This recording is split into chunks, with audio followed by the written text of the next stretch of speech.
So, okay, 4S S168 3.2 volts isang peraso. So, magiging 12 volts so pag naka-series. So, naka-series na siya.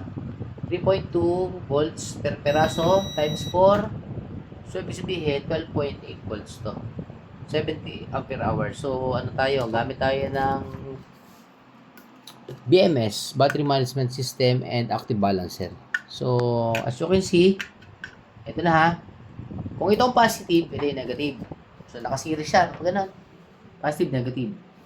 So, etong B minus na to, B negative. Main dito yan sa main dito. Pero mamaya, ito muna tong napakaraming wire na to. 4S, 4 series. So, apat, kung mapapansin mo, apat mula sa black. Sa kabila, ganun din. Sa BMS, apat. Active balancer. So, unahin natin yung black. Yung dalawang black, dito sa B negative. Ito na, nasa negative na siya. So, yung kasunod na wire, ito, dito, at yung dito, yung pangalawa rin dito, yung kasunod ha ng black. Okay, pagsamahin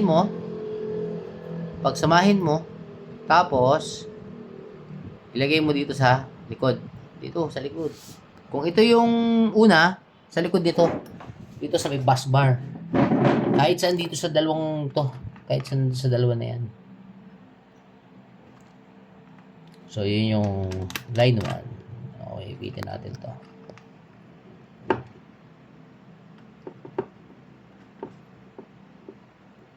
Okay. The second one, ito.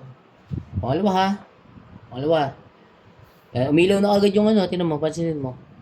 Umilaw na agad yung active balancer. So, pangalawang wire.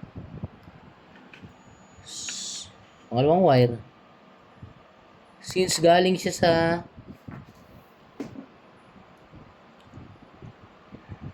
siya doon, yung papunta dito, hop, eto na.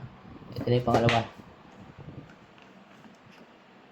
Pitin ulit natin dito. Yun yung balancer natin at battery management natin.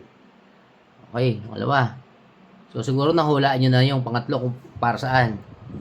Itong pangatlo na to, pagsamahin mo rin. Ito. Okay. Yan, pagsamahin mo na rin siya. Rest lang yan. Doon sa pinakahuling bus bar.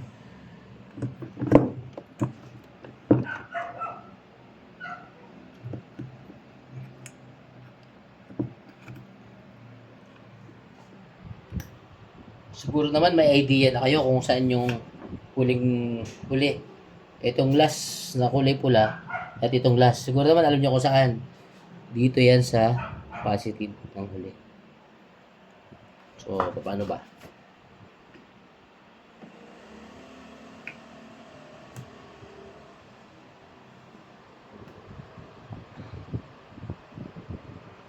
Okay. O, di ba? 4 series. Pero syempre, hindi pa nakalagay yung ito. Medyo malayo na. Ayaw na siya. Uy, lumigo ka pare. Kasi kapos na yung wire natin. Oh, so B negative to. So, alam niyo na rin siguro ibig sabihin itong P minus na to. So, kung P plus to, positive plus, so dito papunta yung isa. So, lagyan natin muna ng volt, subukan natin kung tumakbo siya. Kung 12, ano pa rin siya. So, kung ito yung positive, ito yung patay naman pare. Paano naman natin? Okay. Okay. Yun o. 13.2. Okay. Ibig sabihin, goods yung ginawa nating BMS at goods yung ginawa nating active balancer. May ilaw na yung active balancer. So, very basic lang yun. So, ngayon, charge natin to. Charge natin, pare. Kung puputok siya, tingnan natin kung puputok siya. Paano siya charge ngayon? So, ito, meron tayo dito charger from ginawa natin ngayong araw na to para lang for the purpose of ma-charge siya. Okay, ito siya. Siyempre pula, positive siya dito. Pitin na natin yung iba para sama-sama na siyang sumabog. Ito, negative dito. Okay? Okay. Meron siyang voltmeter, 13.1 siya. Pero since walang araw, gamitin natin itong slot inverter natin. So, bakit may nakalawit? So, siguro may idea na kayo. Hindi na siya DC. AC na siya. AC. Sabihin, manggagaling siya sa grid. Sa Meralco. Oh, sumabog na siya. Okay.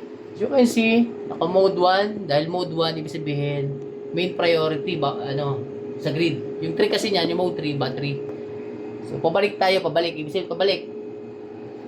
Battery ang sinacharge natin ngayon from kuryente. Usually, ginagamit yan pag mga bagyuhan sa mga walang lugar na Itong gamitin mo para ma-charge mo si battery. So, nakakapagtaka lang, bakit 14.2 yan? Pero subukan natin. Habang sinacharge siya, subukan natin kung bakit gano'n. So, positive and negative.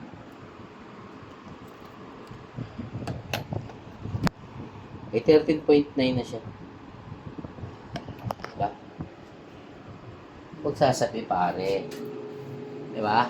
Yan lang tinatawag na 4 series ng 3.2 volts para maging battery pack siya na 12.8. So ito, another 70 na 12.8 din. Pag pinagsama mo yan, mamaya, magiging 140 AH siya. 12 volts. So, ang diskarte naman nito mamaya, hindi hindi parallel na ganun. Tigda dalawa siya. Tigda dalawa. 2 parallel and 4 series connection. Gawin natin yun mamaya. So, that's all muna. For the meantime, thank you.